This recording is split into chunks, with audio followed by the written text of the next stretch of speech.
What is your business worth? Understanding how businesses are valued is a core financial skill for an entrepreneur. An entrepreneur who does not know how to value a business reminds me of a guy who works hard all the week, then leaves his wallet on a bar table. 2 weeks ago, a friend of mine listed his company on the Nasdaq. 1. It had no a single asset, nothing, no buildings, no cars, no houses. Second, it makes less than $600 million revenue and $40 million net profit.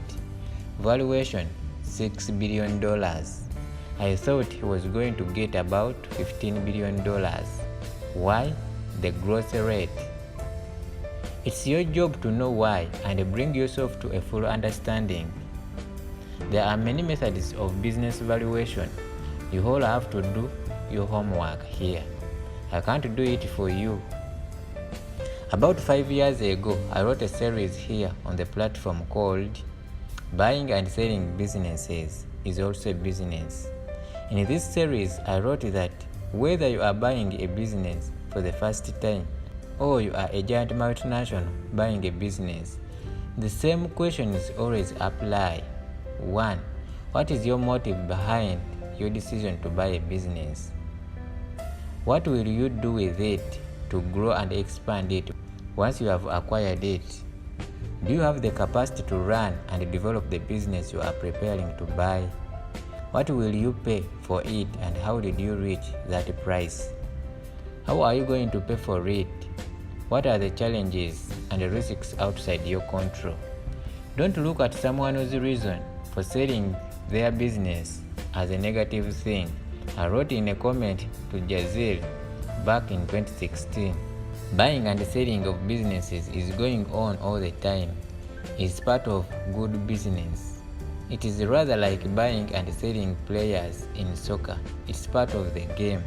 I introduced this topic because I realized that many younger entrepreneurs don't always appreciate this fact of business.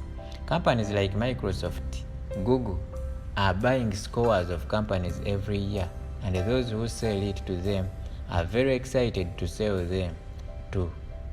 It's business and it's good. When you are asking yourself, what is my business really worth?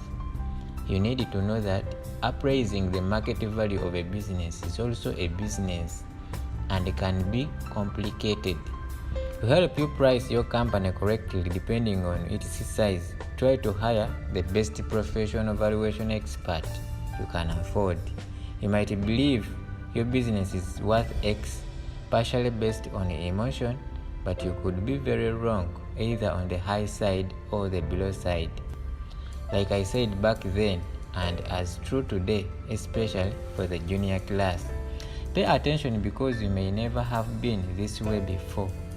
Be ready to answer lots of questions with facts and data, and always remember, honesty is the best policy. No one expects to be buying a perfect business. Make sure all your financial records and all your legal documents are in order. Most buyers want to see and verify revenues and profits. If you can, have available at least 3 years of financial information. Audited statements are best. Whatever you do, don't get excitable and sell yourself or your business short. Your professionalism and confidence can make all the difference between a win-win business deal and a daylight robbery. Managers and investors alike must understand that accounting numbers are the beginning, not the end, of business valuation. Warren Buffett.